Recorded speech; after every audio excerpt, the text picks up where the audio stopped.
Pregnant बहू और सास और ननद का अत्याचार। अरे दूधो नहाओ पूतो फलो, जाओ अपने कमरे में जाकर आराम कर लो। ऐसा कहकर रूपाली अपनी बहू संजना और अपने बेटे राहुल को उसके कमरे में भेज देती है, जिसके बाद वो खुद भी अपने कमरे में चली जाती है।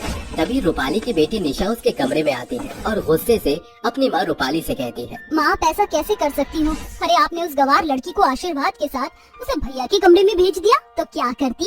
राहुल ने मुझे बिना बताए शादी कर ली और शादी करके उस गवार लड़की को सीधा घर में ले आया। मैंने तो सोचा था कि राहुल की शादी करके मुझे बहुत सारा दहेज मिलेगा, लेकिन मेरे सभी अरमानों पर पानी फिर गया। ये गवार भिखारन तो अपने साथ एक तिनका भी नहीं लाई। भैया ऐसा कैसे कर सकते हैं? उन्होंने जरा भी हमारे बारे में नहीं सोचा। निशा और रूपाली राहुल की हुई पसंद की शादी से बहुत नाराज होती हैं। यहाँ तक कि वो संजना को एक आंख भी पसंद नहीं करती। धीरे धीरे निशा अपनी माँ रूपाली के साथ मिलकर संजना को परेशान करने लगती है। बहू, अरे ओ बहू, अरे कहाँ चली गई? अरे कहीं सवेरे सवेरे मौत तो नहीं आ गई तुझे? माँ जी मैं रसोई में खाना बना रही हूँ। तभी रूपाली रसोई में पहुँच जाती है और कहती है, तेरी हिम्मत कैसे हुई मुझसे बिना पूछे रसोई में आने की? अरे ये पवित्र जगह है और तूने यहाँ आकर इसको अपवित्र कर दिया। लेकिन मैंने ऐसा क्या किया माँ जी? कल मोहित तूने नहीं, तेरे साए ने इस जगह को अपवित्र बना दिया। निकल जा अभी कभी यहाँ से। रूपाली संजना को धक्के मारकर रसोई से निकाल देती है, जिसके बाद निशा उसके पास आती है और उससे कहती है, अरे तुम यहाँ क्यों खड़ी हो? क्या तुम्हें घर में कोई काम दिखाई नहीं देता? जाओ जरा बाथरूम में जाकर देखो कितने सारे गंदे कपड़े पड़े हैं, उन्हें जाकर धो लो। ठीक है मैं अभी जाकर सारे कपड़े धो लेती हूँ। संजना कपड़े धोने के लिए चली जाती है। वहीं दूसरी तरफ निशा हर थोड़ी देर में कपड़े लेकर आती है और संजना को धोने के लिए दे देती है। उसे सुबह से शाम हो जाती है, लेकिन निशा धुले हुए भी कपड़े संजना से दोबारा धुलवाती है। जिसके बाद निशा अपनी माँ के कमरे में उनसे बात करने जाती है। अरे माँ, संजना तो इतने अत्याचार करने के बाद भी घर से नहीं निकल रही, अब हम लोग क्या करें? अरे मैंने साम दाम दंड भेद सब आजमा लिए, लेकिन वो तो इस घर से टस से मस होने का नाम ही नहीं लेती। अरे वो नहीं गई तो हम भैया की दूसरी शादी कैसे करवाएंगे और कैसे हमें दहेज मिल पाएगा? चाहे कुछ भी हो जाए मैं उसे इस घर से निकाल कर ही रहूंगी। शाम को जैसे ही राहुल ड्यूटी से आता है, निशा और रूपाली दोनों माँ बेटी फर्श पर पोछा लगा रही होती है। अरे माँ तुम ये सब क्या कर रही हो? अरे छोड़ो इसे। निशा तुम भी? अरे घर के नौकर कहाँ गए? भाभी तो कमरे में आराम कर रही है, उन्होंने हमसे ये सब करने के लिए कहा था। अरे चुप हो जा निशा, बेचारा अभी अभी ड्यूटी से आया है और तू उसे सब कुछ बता दे। थोड़ी देर आराम तो करने दे अपने भाई को। माँ ये आप कैसी बातें कर रही हो? आप जरा अपनी हालत तो देखो, इस उम्र में काम करना ठीक नहीं है। बेटा बहू ने घर के सभी नौकरों को घर से बाहर निकाल दिया और मुझसे कहा कि अब घर के सारे काम तुम दोनों माँ बेटियाँ ही करोगी। क्या कहा? ये सब संजना ने आपसे कहा? रुको उसकी खैर खबर तो मैं अभी लेता हूँ। राहुल गुस्से से संजना के कमरे में जाता है। संजना, ओ संजना, अरे कहाँ हो तुम? तुम्हारी हिम्मत कैसे हुई मेरी माँ और बहन से घर का काम करवाने की? जैसे ही राहुल कमरे का दरवाजा खोलता है, संजना बिस्तर पर आराम कर रही होती है। संजना उठो अभी के अभी, उठो। क्या हुआ जी, आप इतनी जल्दी काम से लौट आए? बातों को मत घुमाओ, पहले ये बताओ तुमने मेरी माँ और बहन से काम क्यों करवाया? आप ये कैसी बातें कर रहे हो? भला मैं माँ जी और निशा दीदी से काम कैसे करवा सकती हूँ? मेरे सर में दर्द था इसलिए मैं थोड़ी देर आराम करने लगी। मैंने पूरे दिन कपड़े धोए और मैं बहुत ज्यादा थक गई थी। अगर तुमने ऐसा नहीं किया तो फिर वो दोनों ऐसा क्यों कर रही थी? अरे छोड़ो, अगर तुम्हारे सिर में दर्द है तो तुम आराम कर लो। राहुल शांति से वहाँ से चला जाता है। वहीं निशा और रूपाली बहुत खुश होती है। अगले दिन फिर शाम के वक्त रूपाली और निशा सामान पैक करके घर के बाहर बैठ जाती हैं और राहुल से कहती है, अरे बेटा ये कैसी बहू लेकर आया है तू? इसने तो आज हमें घर से ही बाहर निकाल दिया। अब मैं इस घर में और नहीं रह सकती। तू मुझे कुछ पैसे दे दे, मैं अपने भाई के घर चली जाती हूँ। संजना ऐसे कैसे कर सकती है? रुको मैं अभी आता हूँ। राहुल गुस्से से संजना के पास जाता है और उसे मारने लगता है। आइंदा अगर दोबारा मेरी माँ को और मेरी बहन को घर से निकालने का ख्याल तुमने लाया तो तुम्हारा वो हाल करूँगा जो तुमने कभी सपने में भी नहीं सोचा होगा। लेकिन मेरी बात तो सुन लीजिए। राहुल उसकी एक नहीं सुनता। वहीं दूसरी तरफ उस समय संजना प्रेग्नेंट होती है। रात को जैसे ही राहुल सोने के लिए कमरे में आता है, उसे संजना की प्रेगनेंसी की रिपोर्ट मिल जाती है।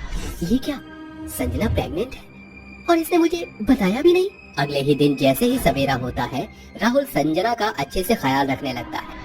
साथ ही साथ वो अपनी माँ और निशा को संजना की प्रेगनेंसी के बारे में भी बता देता है। अब आप दोनों मेरी पत्नी का अच्छे से ख्याल रखना, उसे कुछ भी चाहिए हो तो मुझे बता देना। पोते के आने की खबर सुनकर रूपाली बहुत खुश होती है।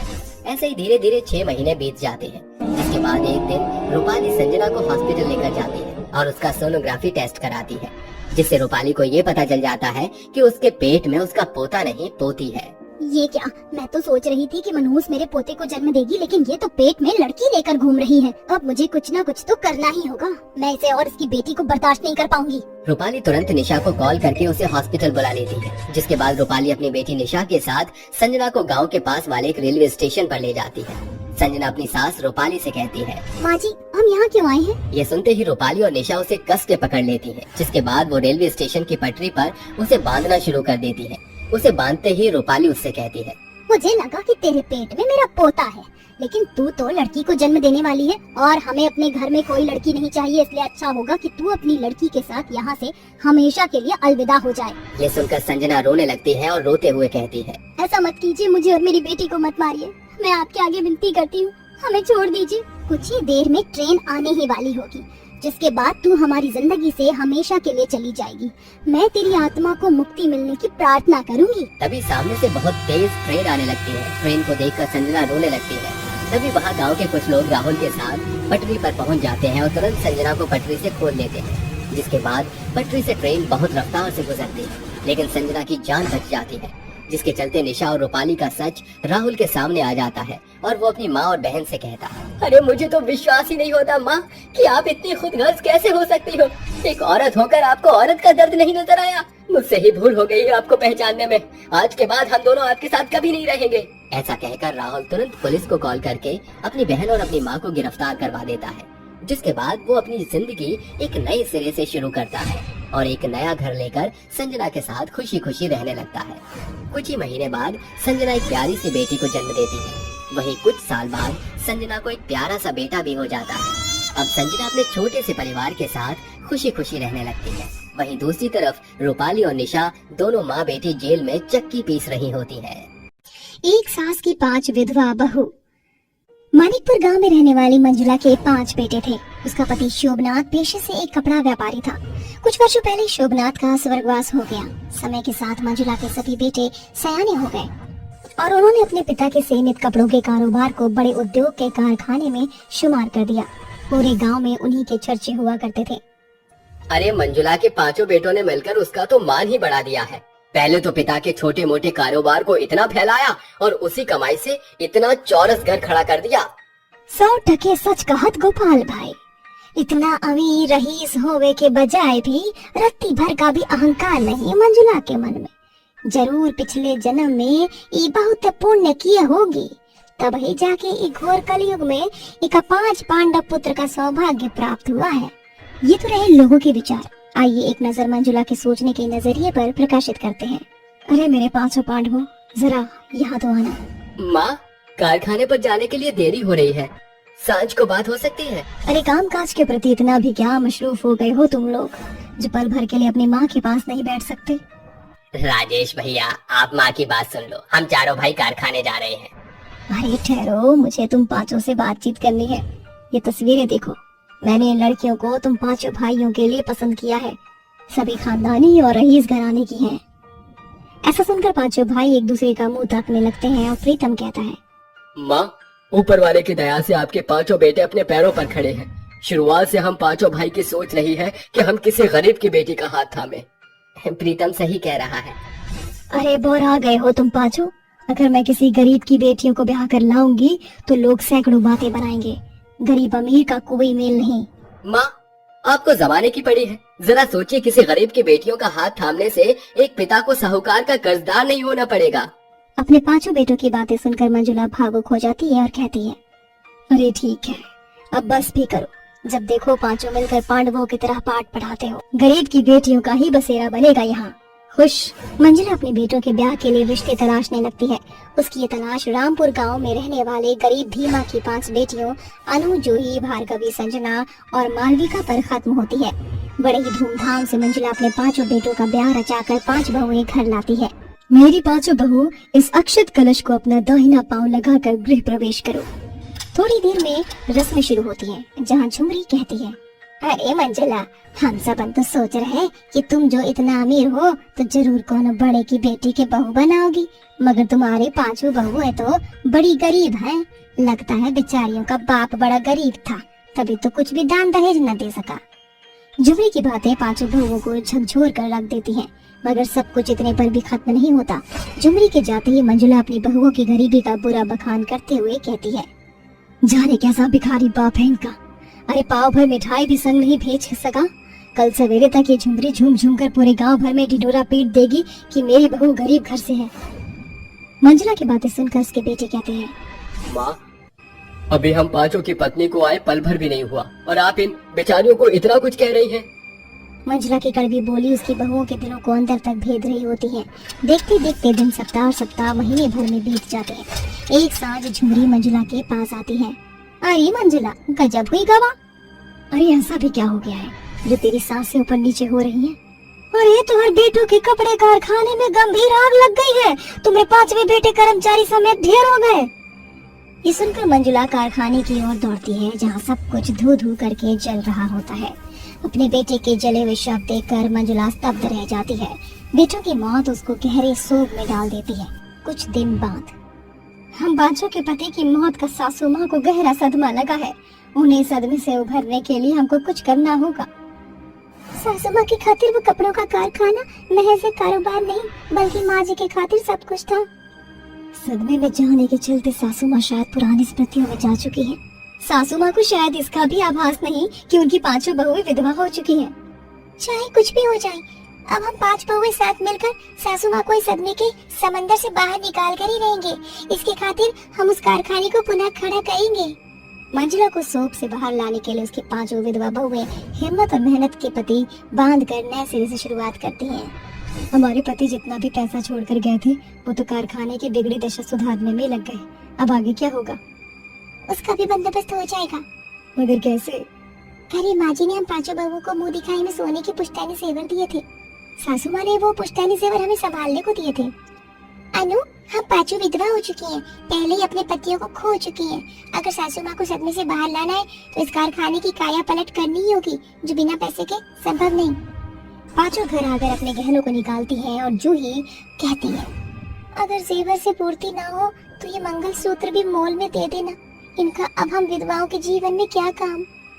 अगले सवेरे 5 बहुएं अपनी सास को व्हील चेयर पर कारखाने लेकर आती है और 5 मिलकर पर्दा हटाकर अपनी सास को पकड़ के कारखाने का उद्घाटन करवाती हैं। देखी सासू माँ, हमने उस कारखाने को फिर से खड़ा कर दिया जो खाक में मिल गया था। माँ जी, आपको इस सदमे से हकीकत का सामना करना ही होगा। आखिर अब कब तक आप चुप रहेंगी? एकाएक व्हील चेयर पर बैठी मंजुला अपनी 5 विधवा बहुओं को सफेद साड़ी में लिपटा देखकर अपनी पलकें झपकाती है। तुमने देखा सासू माँ ने अपनी पलकें झपकाई, शायद माँ जी हमें सुन पा रही हैं। मंजुला का हाथ पांव हिलने लगता है और उसकी आंखों से आंसू बहने लगते हैं, जिसके बाद उसकी बहुएं उसे घर ले आती हैं और उसकी खूब सेवा सहाय करती हैं।